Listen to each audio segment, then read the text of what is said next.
Boa noite aí para todo mundo que for entrando aí.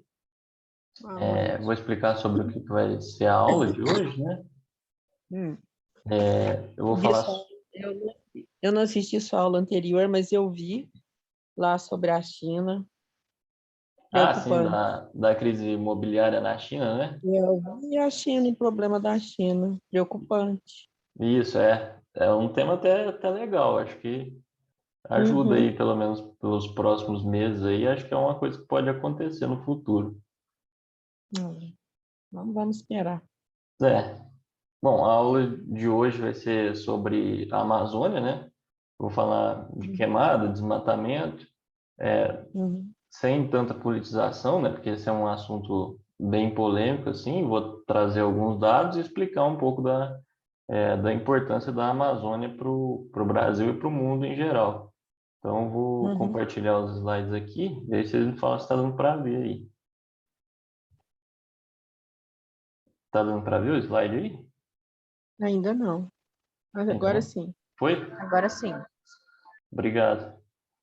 Bom, então vamos lá. E caso vocês tenham alguma dúvida ou queiram falar alguma coisa, pode ficar à vontade aí para mandar no chat ou para abrir o microfone aí, que é tranquilo. Uhum. Vou começar explicando um pouco a importância da Amazônia, né? Que ela é uma região muito grande, né? Natural do continente sul-americano, ela só tem aqui na América do Sul. Ela é caracterizada justamente pela floresta muito grande, muito densa e muito úmida, né? Porque tem muita rede hidrográfica, tem muito rio, chove muito e tem muita água no solo, né? Embaixo do chão. Então, ela tem cerca de 7 milhões de quilômetros quadrados, né, que é uma área gigantesca. Vai desde o território do Brasil, da Bolívia, do Peru, do Equador, Colômbia, Venezuela, Guiana Francesa, Suriname e a Guiana mesmo, que é o departamento ultramarino da França, né? Por isso Guiana Francesa, a França que toma conta. Então, é uma área gigantesca e dessa área muito grande, praticamente 60% está no Brasil. Então, a maior parte da Amazônia está localizada no nosso território, né? E foi o nosso país, o Brasil, que criou o conceito de Amazônia Legal, né? Para meio que orientar ali as políticas de desenvolvimento social, econômico da região, né? Para melhorar a vida da população ali. E essa Amazônia Legal, ela foi criada, mais ou menos, né, instituída em 1953, por meio de uma lei que criou uma superintendência do Plano de Valorização Econômica da Amazônia, esse SPVEA. Ele acabou sendo substituído em 66 pela Superintendência de Desenvolvimento da Amazônia, o SUDAM, e como ela abrange cerca de 60% do território, todos os estados do norte do nosso país estão dentro da região da Amazônia ali. Então, o Acre, o Amazonas, Pará, Rondônia, Roraima, Amapá, Tocantins e mais o Mato Grosso e parte do estado do Maranhão também faz parte dessa vegetação ali da Amazônia. Essa floresta amazônica ela também é chamada de floresta equatorial, né, por conta da região ali, próximo do Trópico de Equador, ali do meio do planeta. A formação dominante da Amazônia, ela tem muita floresta densa e úmida, mas também tem parte de campos e cerrados, que é um pouco mais seco ali, que é geralmente quando a gente vê essas queimadas, né, ou desmatamento, que o pessoal coloca fogo, é nessa parte de cerrado ou de campo, né? Porque não chove tanto e aí a folha acaba ficando seca e os incêndios espalham. Os tipos de árvore deles que tem lá na floresta amazônica é latifoliada, que são folhas muito largas e grandes, que facilita a evapotranspiração, né? Que é para dar umidade no solo ali, então a planta ela consegue trocar mais oxigênio e gera umidade, por isso que lá chove muito também. Geralmente são árvores muito grandes, que podem chegar até 60 metros de altura, e aí nela também a gente vai ter muita variedade de vida, né? Cerca de um terço das espécies dos planetas estão lá na Amazônia, né? Mais de 30 mil espécies de plantas. Então, a biodiversidade ali é muito rica. Tem animal de praticamente tudo quanto é jeito, réptil, anfíbio, mamífero, né? Muitas árvores também. E aí, ainda se estima que tem muito mais coisa para descobrir, né? Os pesquisadores dizem que o que a gente conhece dos animais e das plantas que tem na Amazônia é cerca de 15%, e 1% só do potencial das plantas. Então, dá para ter noção do quão grande é essa área e do quão grande ela ainda pode, do quão importante ela ainda pode ser para o futuro do país e do mundo, né? Então, apesar dela ter essa rica flora e fauna, né, o solo da Amazônia ele tem pouca espessura e ele não é muito fértil, é um solo meio ruim, um solo meio pobre, né?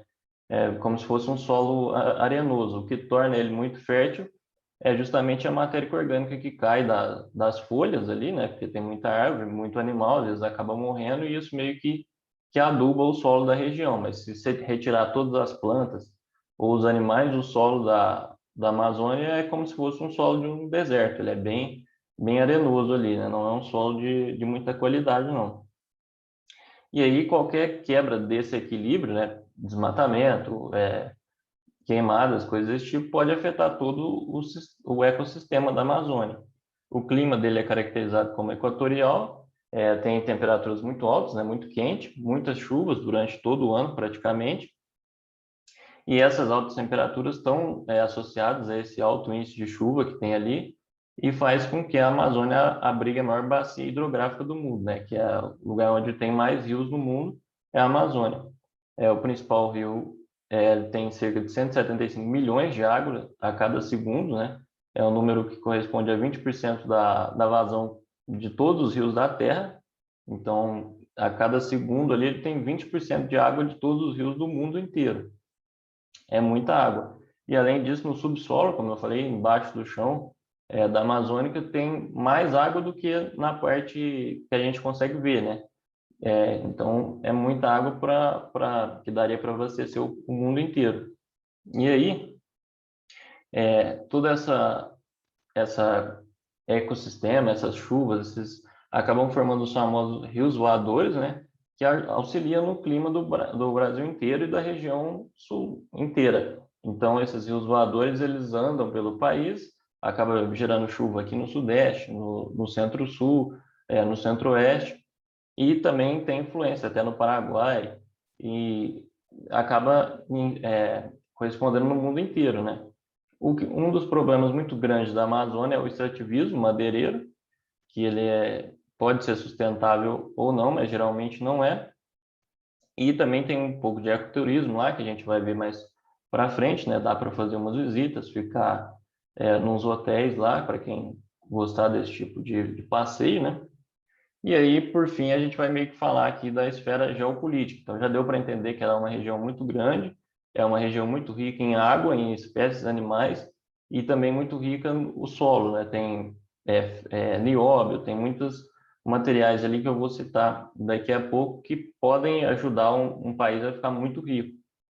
Então, tudo isso acaba, claro, que atraindo interesse, né?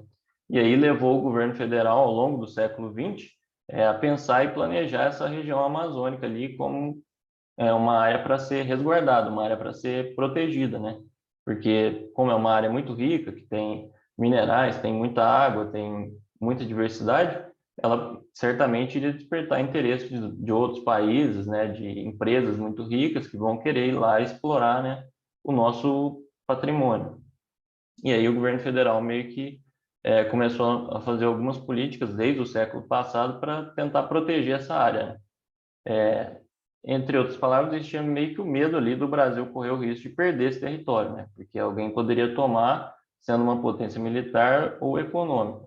E aí, ao longo do século XX, né, o século passado, uma iniciativa foi tomada desde a época do Getúlio Vargas, e aí se aprofundou também nos governos militares, na época da ditadura, a partir da década de 60, o governo militar favoreceu ali a ocupação da Amazônica, né? Começou a implantar grandes projetos minerais e florestais ali, de agropecuária, baseado em grande propriedade, né, latifúndio, e tentar fazer a consolidação ali da Zona Franca de Manaus, que é um lugar onde não tem imposto, né, para o pessoal realmente começar a ocupar essa área, para não ficar uma área deserta ali e qualquer país poder vir e tomar da gente. E aí foram indo pessoas para a região da Amazônia, ali, Manaus, começou a ter esse fluxo de população, né? e, ao mesmo tempo, intensificou também os problemas ambientais, né? Porque onde vai gente para desenvolver indústria, né? Para ter emprego, acaba tendo desmatamento e alguns outros problemas sociais, né? Saneamento básico, algumas coisas assim. Então, atualmente, a gente tem que entender a importância da Amazônia para o Brasil e para o mundo também. E aí vai ficar mais fácil entender esses conflitos atuais aí que a gente vem vendo. Os países europeus, que geralmente são aqueles que sempre vêm falar das nossas florestas, né, criticar ou colocar alguma sanção nos nossos produtos, né, taxar alguma coisa, eles destruíram praticamente todas as florestas que eles tinham, né? Poluíram os rios, né, como na Inglaterra, na França, e tem uma área populacional muito, muito densa, né? Tem muita gente nos países europeus e pouco espaço, porque eles são países pequenos. E o país já é muito antigo, é muito difícil fazer obras ali, né? O Brasil, por outro lado, ele tem um grande território, tem muita gente aqui também, mas o território é muito grande, então isso não é um problema para a gente. Tem muitos recursos naturais, né? Tem água potável, tem muitos rios limpos, né? Energia limpa e a grande população que ajuda no consumo, né? Mercado consumidor. E aí, diante desse cenário, se torna praticamente impossível para um país europeu competir com o agronegócio brasileiro, por exemplo, porque a gente já é o maior produtor de alimentos do mundo, né? O celeiro do mundo, e nós usamos pouca parte do nosso território, né? Aproximadamente 10% só do território é usado no agronegócio. Então, a gente teria uma grande área ainda para expandir, né, sem acabar com as florestas, como eles falam, e aí nós seríamos meio que imbatíveis ali. E muitos líderes, principalmente europeus, usam do ambientalismo, né, como meio que uma desculpa ali para impor sanção econômica aos produtos brasileiros e prejudicar a nossa economia, né? Então, eles basicamente falam que o Brasil está desmatando e poluindo, e aí começam a colocar imposto nos nossos produtos, né, falando que querem preservar a nossa floresta, só que isso é mais, no fundo, o interesse desses líderes, né, puramente econômico. Ele não está tão preocupado assim com as florestas aqui. O nome dessa política que eles fazem lá fora, tentando meio que barrar o nosso crescimento aqui para a gente não desbancar eles, é a política do Farms Here, né, fazendas aqui e Forest There, que é as florestas lá. Então, aqui no nosso país a gente faz fazenda, a gente desmata tudo, desenvolve, mas aí no seu país tem que manter a floresta, tem que preservar tudo certinho, não pode desenvolver mais que isso, porque vai prejudicar a gente, né? É basicamente isso. E aí, outro ponto importante também que a gente tem que entender é que as nações, né, os países, eles não têm amigos ali, né? Eles têm interesses nos outros países, nos outros territórios, né? Então, muitos desses países europeus e até da América do Norte, eles não têm recurso mais para manter suas indústrias, né? Não tem mais local para extrair ferro, não tem mais local para extrair aço, ouro e coisas desse tipo. E aí tudo isso está presente e muito, né, na nossa Amazônia, em abundância na Amazônia. E aí começa a aparecer aqueles discursos de que a Amazônia não é do Brasil, mas do mundo todo, que a Amazônia é o pulmão do mundo, que a gente tem que controlar a Amazônia, sabe? Esses discursos meio suspeitos, assim. Tudo isso é meio que falso, porque a Amazônia ela não é o pulmão do mundo, todo o oxigênio que as plantas produzem, elas mesmas consomem, né? Então, o verdadeiro pulmão do mundo ele está no oceano, que são as algas, né? Essa sim, se a gente desmatar ou poluir, iria prejudicar muito o planeta. E aí, até o presidente francês chegou a discutir soluções para a nossa Amazônia. Então, eu coloquei algumas notícias aqui. Para Macron, a Amazônia é bem comum e pede mobilização de potências contra o desmatamento. Então, eles usam as palavras meio vagas assim, né? Bem comum e pede a atuação de outros países no nosso território, sendo que isso é coisa do governo brasileiro, né? Não deveria ter interferência de outro país em política interna aqui, né? Porque a Amazônia é do nosso país. E aí ele, aqui em outra notícia, questiona sobre o status internacional da Amazônia, né? Diz que pode ser uma questão se algum país tomar medidas contra o planeta. Então, vai sempre esses temas vagos ali para tentar meio que tirar essa Amazônia do nosso país ou fazer com que ela fique sendo governada ali por outros países, né, para atender o interesse desses outros países. E aí eles sempre usam o desmatamento, as queimadas, né, poluição, como essas desculpas para tentar internacionalizar a Amazônia, tentar controlar o nosso território, ou tentar mesmo extrair coisas daqui, né, barrar o nosso crescimento. E aí, a gente tem que entender se esse desmatamento ele é real ou não, né? E a resposta é sim e não. É claro que a gente desmata a Amazônia, isso é uma coisa ruim, né? Só que se a gente for ver, desde quando isso daqui começou a ser medido, que esse gráfico aqui é do Instituto Federal, né? Ele começou a ser medido em 88. Em 88 a gente desmatava cerca de 21 mil hectares da floresta por ano. E aí em 89 foi caindo, 90 caiu, depois voltou a subir ali depois de 95, né? Então a gente teve o nosso recorde aqui em 96 e depois em 2004, né? Que a gente desmatou praticamente quase 30 mil hectares ali. E aí depois de 2004 o desmatamento foi caindo, tem alguns anos que sobem, como 2008, depois foi caindo, caindo, e aí agora voltou a subir um pouco nos últimos 2 anos aqui, ó.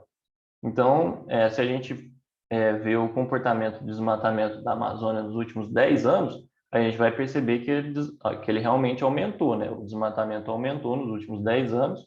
Isso é uma coisa ruim que a gente tem que mesmo que controlar, né? A floresta tem que ser preservada ali.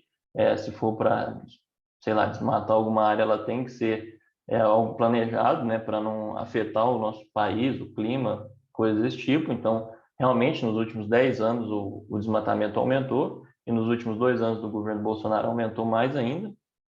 Só que se a gente pegar desde o início da medição, esse desmatamento ele vem caindo. Então, o Brasil vem cumprindo com aqueles acordos que ele fez, como, por exemplo, o Acordo de Paris. Ele vem diminuindo o desmatamento em longo prazo, né? O auge aconteceu no governo de Fernando Henrique, em 96, e em 2004 no governo do Lula. Só que de lá para cá a gente vem sempre reduzindo. Voltou a subir um pouco, só que não se compara com quase 30 mil hectares desmatados por ano, né? Então, a gente tem que meio que entender como isso também é uma jogada política dos outros países, né, para tentar, às vezes, controlar o crescimento do nosso país, e aí ficam usando algumas pessoas famosas, como essa menina aqui, que vai na ONU e fica colocando a culpa no nosso país. É um marketing muito negativo, né? E o presidente também não ajuda, porque tudo que ele vai fazer politiza muito. E aí, no fundo, quem acaba saindo prejudicado é a gente mesmo, né?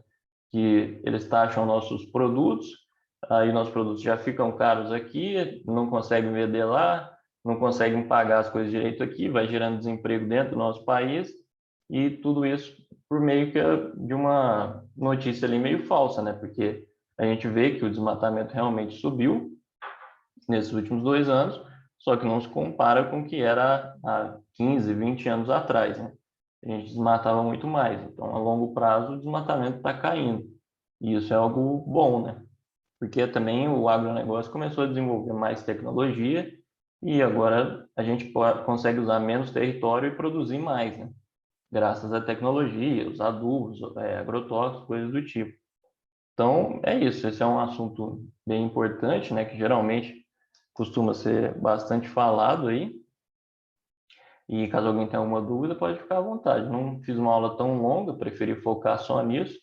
Era um assunto que eu estava vendo para trazer durante o ano todo e aí achei melhor deixar mais para o final, né? Que agora tem mais vestibulares, assim, né? Coisas mais próximas. E aí é bom para ficar mais fresco na mente. Tranquilo aí? Tranquilo. Bom, então, deixa eu parar o compartilhamento aqui. É isso aí, caso ninguém tenha nenhuma dúvida, né? Eu posso encerrar aqui, depois disponibilizo a aula gravada para todo mundo, quem quiser ver de novo, ou quem não conseguiu ver, né, ao vivo. E aí, se ninguém tiver nenhuma dúvida, eu posso encerrar.